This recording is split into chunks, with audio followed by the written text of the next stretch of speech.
for joining us for supporting every step for students, parents and carers of disabled learners.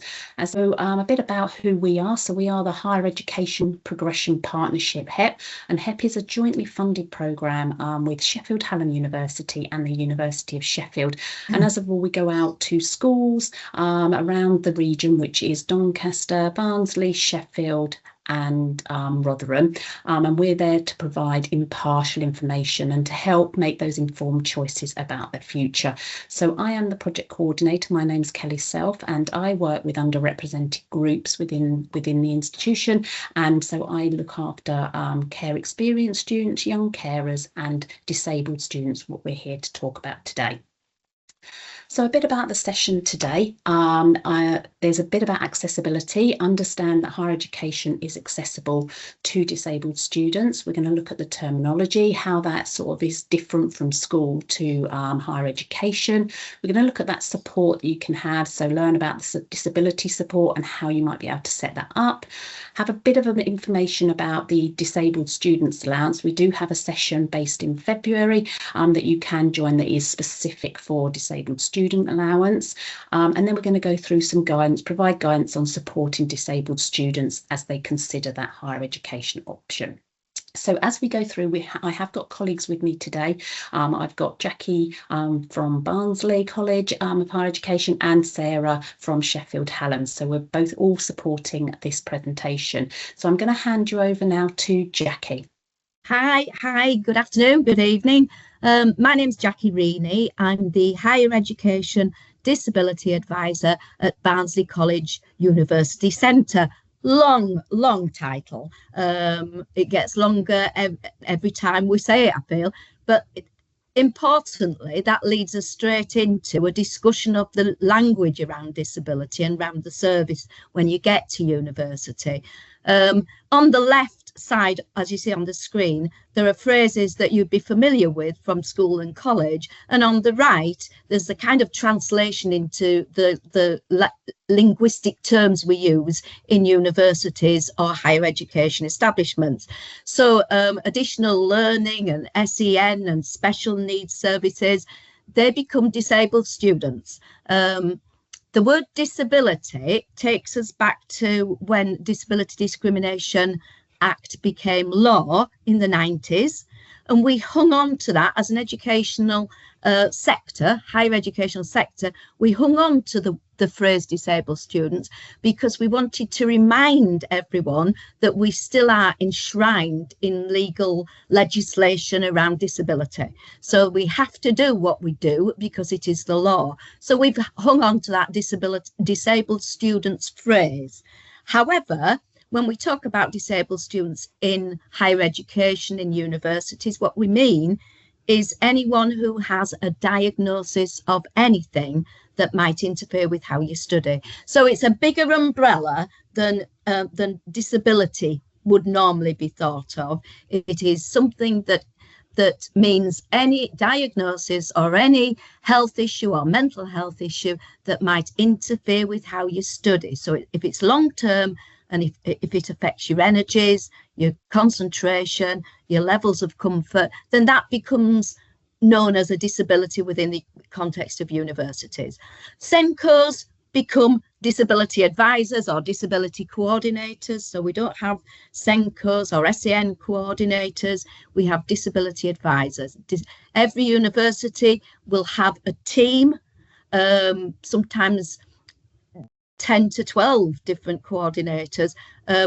We're a small university campus, and so there's only me on ours, but we will all have that tag, disability coordinator, disability advisor. And so all of the work done by the SEN team is done by those of us in disability services. We might be hidden away. Some universities have it tucked into inclusion services or well-being services, but it's that phrase disability that you need to seek out without worrying that it is anything other than someone who needs support around a health issue or mental health issue. So in your schools and colleges, you can often get support because of the history of support you've had previously. However, when we get into applying for DSA, which is the Disabled Students Allowance, which is what universities are given to, which is what students are given by Student Finance England to buy and deliver support.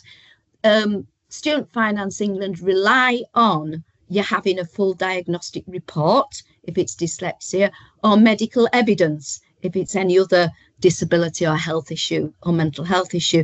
So be prepared for being asked to have some evidence when you're applying for your DSA. And the EHCP, which you all know and love, which you have now, well, it's not that we disregard that when you get into university, but we use it as a background to prepare a framework for the Disabled Students Allowance. So all of the stuff within the EHCP would be translated into that application for Disabled Students Allowance. We would use it as a framework. Okay, so the Disability Service, we're a very important resource. We're not just here to set student applicants off on the route to getting the DSA, but we're available throughout your period of study at university. We all do the same job in that respect. It doesn't matter whether you're applying to Cambridge University or Sheffield Hallam or Sheffield Uni or Leeds or Barnsley. We all do the same job, and therefore that means that you could start your application whilst you're at one university, and it will the provision will sit on a cloud awaiting for you to start in September at whichever university you end up at. So don't feel that you have to wait until you know which university you're going to. We're working on looking at equal access. Now, by that, we don't mean making sure you can get through the doors, but we want to make sure that you can study on your course as well as any other student. So that means that we would have to help work around energy issues, fatigue, tiredness, concentration, dyslexia, visual impairment. We're trying to provide a focus on making it as fair for you, the applicant, as for any other student on the course. So we do a personalised support. We look at everything that you might need, and we start to begin our ideas of what to apply for from student finance and what to put in place as a university. At all times, we maintain your confidentiality. So when we talk about having to put in medical evidence, we would never, ever share that with your tutors. That comes to the service so that we can devise a really good plan for you to work on your course. It's confidential to the service. We don't share that with anyone else. So don't feel that anything you give to us will be distributed around your course. And when we say early contact is important, we don't mean at the start of term in September. The forms come out in end of February, beginning of March next year for the September start. So March 26, the forms will be out for the September 26 start. And at that point in March, that's when you can start applying for the DSA funding. If you leave it till September, because the lead into the process of getting the funding and the DSA and student finance, it takes 2 to 3 months. Those aren't our time frames. That's Student Finance England. They take 2 to 3 months to do that. So early contact means get cracking with it as soon as the forms are out in March, and we'll help you over the summer as you prepare to enter university. Your disability advisor, us, we're the point of contact, or we're the team of contact. And as long as, when you're planning and starting at university, as long as you try to get a hold of the email address or the contact details for the disability service, then they'll help you along through that system. As I said, we're there throughout all of your years with us, and we will look at the support you've had at school or college. We do rely on you telling us that. Now, we can't dig into your history of support without you telling us about it. As an adult at 18, when you go into university, you start with a clean sheet. You know, so often students have said, but you should have known I need extra time. I've had that right through schooling. And you get to university, we don't know anything unless you tell us about it. So we're not allowed to dig back into your history. We rely on you saying to us, I've always had extra time because of my dyslexia or because of my autism. So we do rely on you telling us your experience so that we can refresh that experience for you at university. So we look at the most suitable support based on your needs. So, for example, if you're dyslexic, we wouldn't be providing you with a chair with good back support, but we would be if you had scoliosis or if you had a bad back condition, then we would be providing you with a chair with appropriate support. We guide you through the DSA application. It sounds complex because the phrase disabled students allowance sounds complex. We're used to it. It's quite straightforward and we can take you through it one step at a time. We won't leave you in the lurch with trying to sort it out yourself. See us as the navigators through this. So the starting point would be to share your information when you apply for university. For those people starting next year, you'll have already done this. If you're going to be coming through the year after, around October, UCAS forms start being available to you. It doesn't matter which university you're applying to, as I've said, as long as you've got an application in somewhere, then we can start to work with you to prepare you for that entry into whichever university. Select the disability tag on the front sheet of your UCAS form, tick it, and that won't be shared with your academic team or with anyone else in the university. It'll go directly to the team of disability advisors so that it hits our desk and we know here's somebody we need to make contact with. Here's someone we might need to start working with now. So don't worry about who gets to see that front box. It's just going to hit our desk. So back to, again, importance of telling us, as I've said, if you don't share that information with us, we won't know about it. And that could delay your access to the DSA and your access to support from the very start of your university course. Next one, please. So anyone, this is the definition again, with a long-term impairment or condition that impacts upon your studies. So that might be dyslexia, it might be a mental health condition. So depression and anxiety, they count as disabilities because they interfere with how comfortable you feel as you work. They interfere with the location where you study. If we look at long-standing health issues, it might interfere with your movement around campus. It might interfere with how many rest breaks you take when you're doing assignments. If you're autistic, that might interfere with those areas of the campus that you find uncomfortable, particularly busy communal areas or bright lights. So all of these issues and many, many more, if you know that they interfere with how you are going to access that course comfortably, then you need to register with the Disability Service. And right through any other issues, ADHD, physical movement around campus, deaf or hearing impaired, you know, even if you are a hearing aid user, that doesn't mean that you won't need other support. And bring us into that.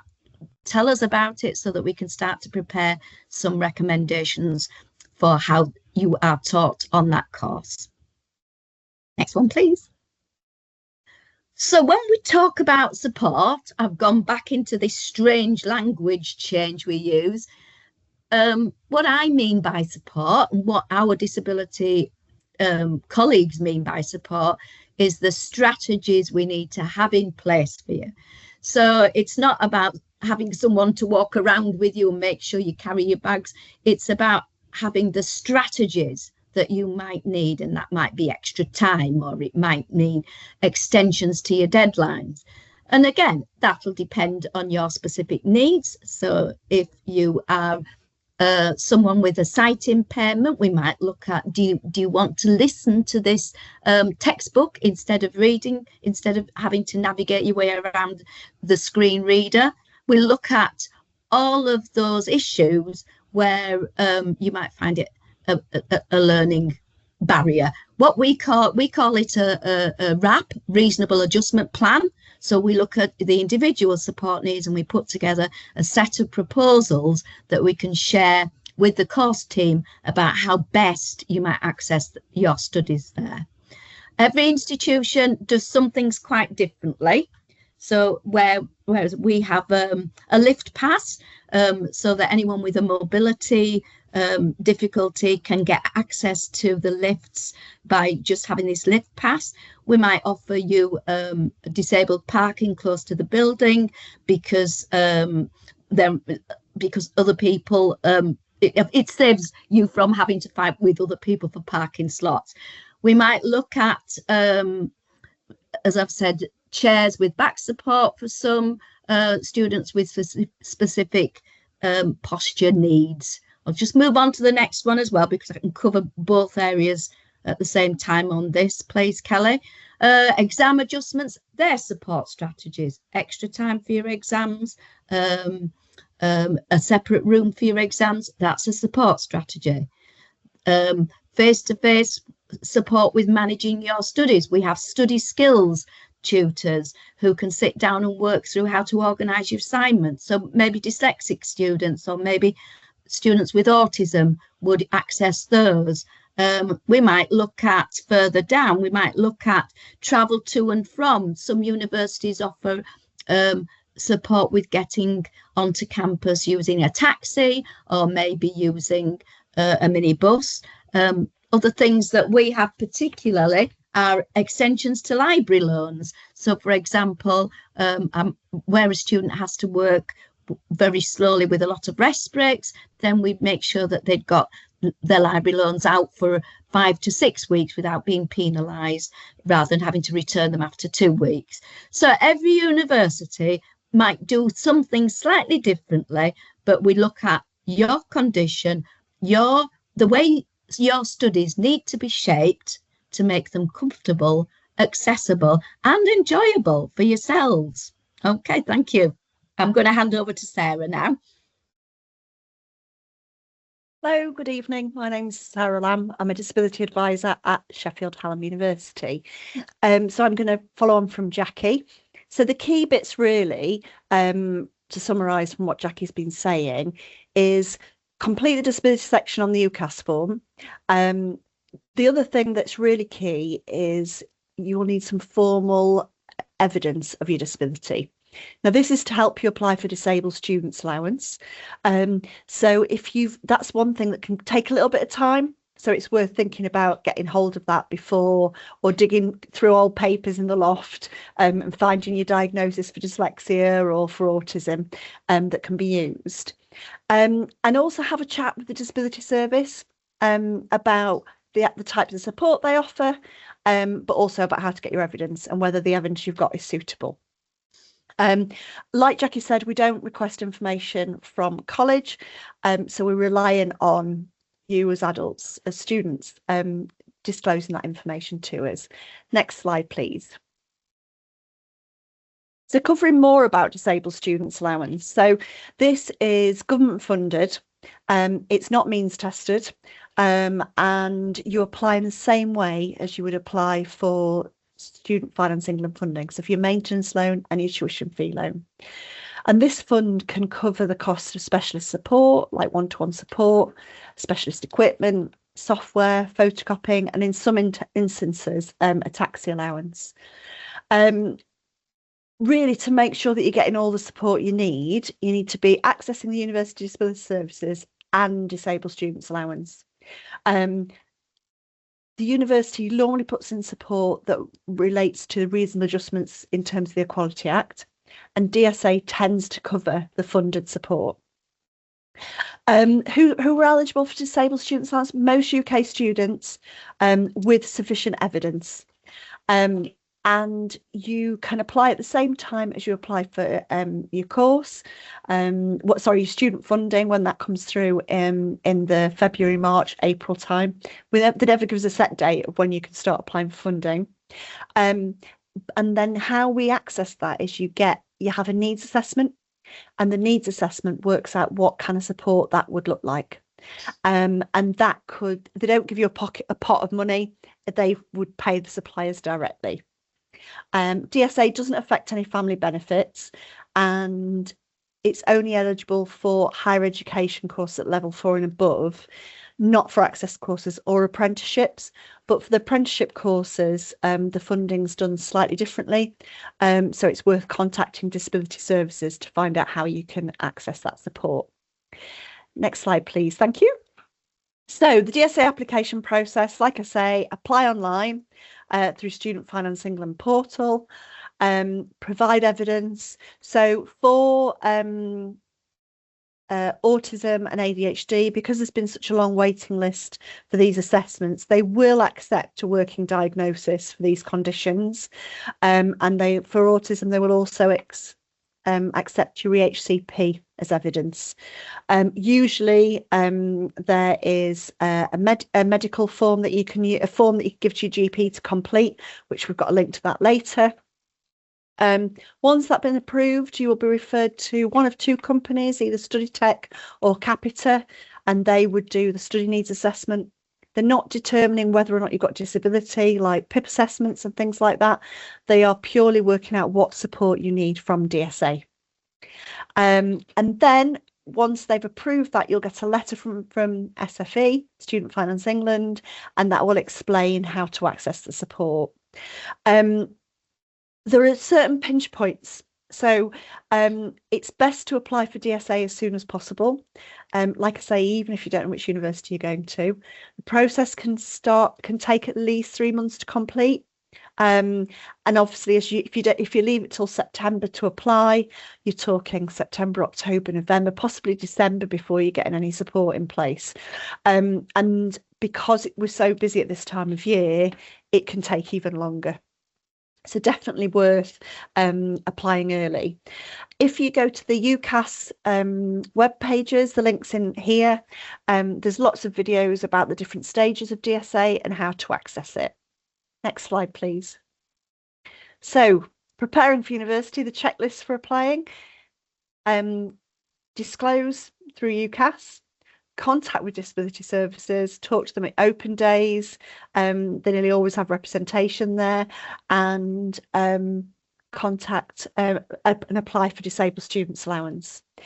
So if you go onto the government website, there's information about eligibility. There's also a form you can take to your GP if you have a medical condition or if you have autism or ADHD, and they can fill that in for you. A lot of institutions offer transition events that might be disability specific. So here at Hallam, we tend to do an autism transition day to help students settle in. But there might be other events through different transition organisations within the universities. And you may need accommodation adjustments. So mention that on your application. And also to prepare yourself for living independently. And self-advocacy. At university, we don't disclose information to parents. So that can be quite a change from the parent being the link person with the education provider previously. There is ways to give consent if students want to share information, but that's done from the student's point of view, not from the parent's point of view. If you apply through clearing, definitely get in contact with your disability service so that they can make sure that some support's put in place. The key bit is to remember that setting up support takes time, and that your EHCP doesn't work in the same way when you're at university. So it almost pauses while you're at university and support comes through disabled students allowance and the support from the university, apart from elements of social care. So it kind of gets a little bit complicated. So it's definitely worth having a chat with your disability advisor. Next slide, please. Or is it over to you? Sorry, I might have been a bit. I am. It's over to you. Sorry, Kelly. You got exciting there. Thank you so much, Sarah and Jackie. So just to sort of round up, there's a few slides now just to help with some resources that we have. So we have our HEP Hub. That is a website that you can access, and on there is, on this slide has got the address for that, which you will be getting. So on that web pages, there's lots of resources. So this recording does go on to there with presentations, and there's lots of other things like this Here For You booklet. And this booklet can be really handy because there is a cutout section that you can take to open days in terms of questions that you can ask at those open days. And this is a guide for students with health condition, mental health condition, disability, or specific learning difficulty who are considering that higher education. So it gives you lots of information on where you can go. So it will give you DSA as well. And pretty much some of the stuff that we've talked about today, it will go through that. There are also other resources on there that we cover. So we look after care experienced students, mature students. So any students that are coming that are over 21 will be classed as that mature student. And it's really there to signpost you to organisations as well that can support you, so that on there, because we are funded by both universities, there are links to their open days as well and information from them too. So please do take a look at that. A bit about both of our funding partners. So they offer lots of different support. So the University of Sheffield, the support for disabled students, how to help you access and participate at university. So if you're thinking about the University of Sheffield, it's obviously exciting, but also challenging. So they have a specific section, so transition to university for new students, and this website link is on the slides and you can access there. Unfortunately, Alison, who is from that team, couldn't join us today, but she is where you would go to. It'd be that area department. So she's a disability advisor as well, like Sarah and Jackie. Then there is another programme which is for Sheffield Hallam, and that's called Hallam Progress, and that's an applicant support scheme, and that supports students from lots of different backgrounds. And one of them is disabled students, and this is something that you can access in the year of applying to university. So if you are going to university, they will give you advice and guidance. They'll give you practical support. They also send out newsletters with useful information and opportunities. They might also give you a contextual offer for eligible courses. So that might be that some contextual offers could be like a grade lower because of the disability you have. They'll also talk to you about support with travel cost. So if you want to go to university open days and interviews and it's quite difficult, they might be able to support you with those travel costs as well. And you would work with the disabled student support and other teams on that transition. A bit like Sarah said, they do a transition day specifically for autistic students, and there might be other transition days.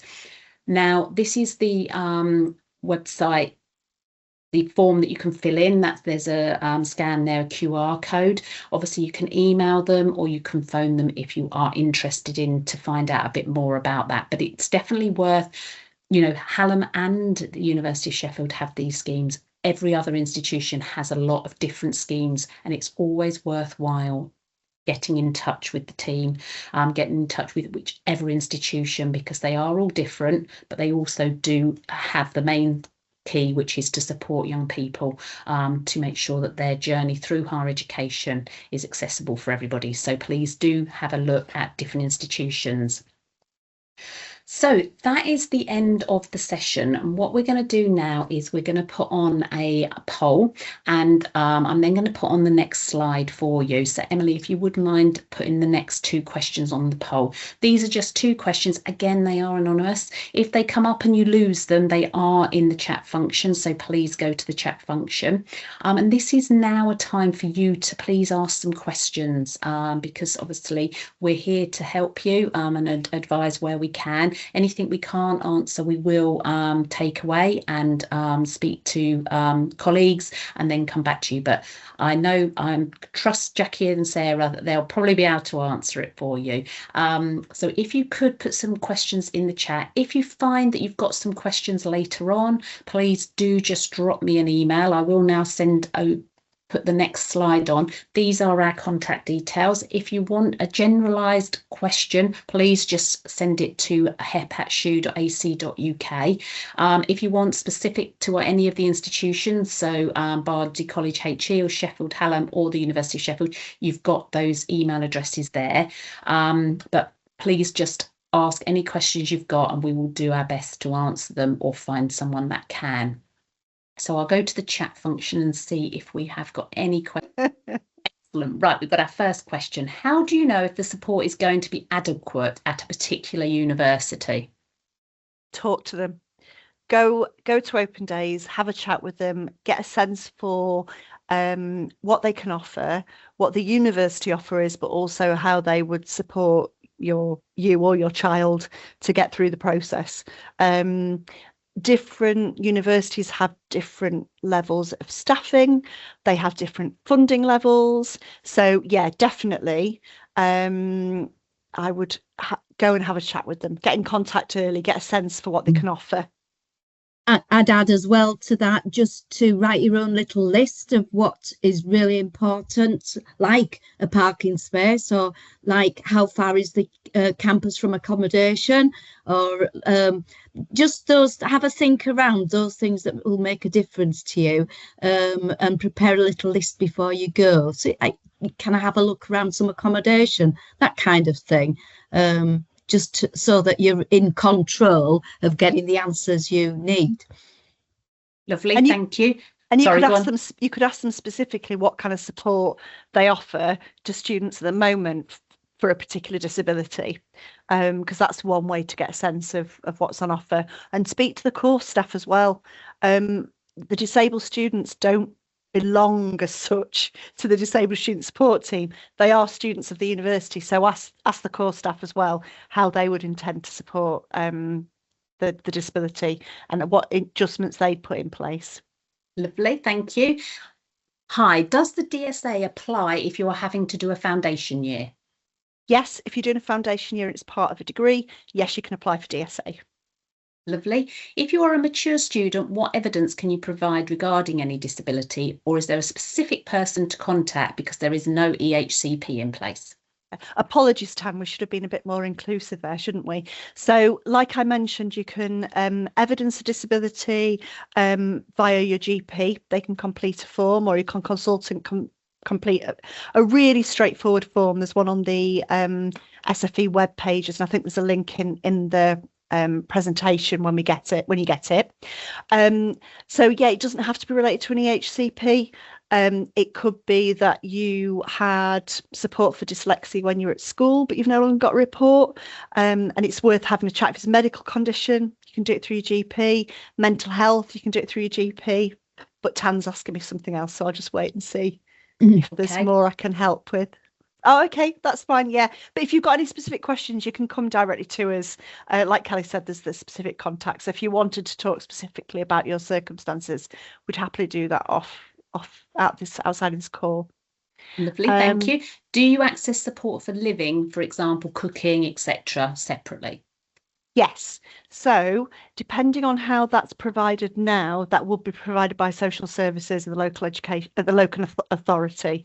So it needs a little bit of unpicking that, because obviously if a student needs support, for example, with toileting, that's obviously going to happen while they're on campus. So it needs a little bit of unpicking really about how that is. It's more complicated because it doesn't come through DSA, that aspect of it. Lovely, thank you. Thank you for that. My son has autism and probably won't ask for help or acknowledge that he needs support. It's probably more about feeling safe to take part rather than extra funded support. Any suggestions? I think I'd start with saying, let's have a dialogue with yourself, with your son present. So even if son doesn't take part in the dialogue, but is present, then it's about making your son feel really comfortable with us as disability advisors, because we'll make that link across to what he might need with the course team. He doesn't need to have a dialogue with his course team about the support. If we've had that ourselves and made that link to the course team, then the adjustments will be automatically in place and he will feel safer. He doesn't have to represent his own needs to his course team. It's really about making a good connection with your disability service beforehand. Thank you. Yes, so just to add to that, any adjustments for the course are formalised at Hallam in a learning contract. So for a student who has autism, that might be that they might struggle with group sessions and might need a bit of guidance from the lecturer in their role within a group session. So that would be an adjustment we would put in place in the learning contract. It might be that they would struggle to contribute if a course tutor asked them a direct question. So that would go in the learning contract. So there's different ways, and it's about kind of building up that confidence for them to be able to ask. And it is a big deal asking for help. And some students don't get there until their final year, but with a bit of guidance, and particularly for example, for our transition days for autism, the staff who do those days are very proactive. They will go up and approach students. They'll start to build a relationship with them so they know where to go as a point of contact.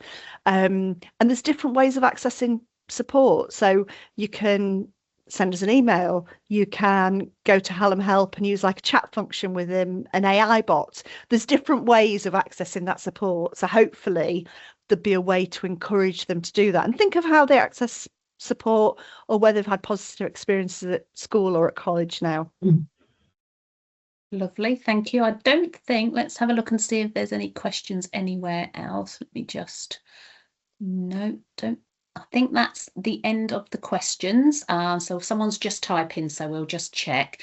But yes, so basically, I think a lot of it is to go along to open days, find the support there, and have chats with different institutions, because it has to feel right for the young person or adult, whoever, mature person, student, whatever, that they feel comfortable in that setting. And it's always best to ask lots of questions. So as I said, in our resource that we've got here for you, there is a checklist of things to potentially ask, and it gives you some guidelines when you do go to these open days. And I think going to open days is the big thing. It's getting that feel of how and whoever it is feels comfortable in those settings.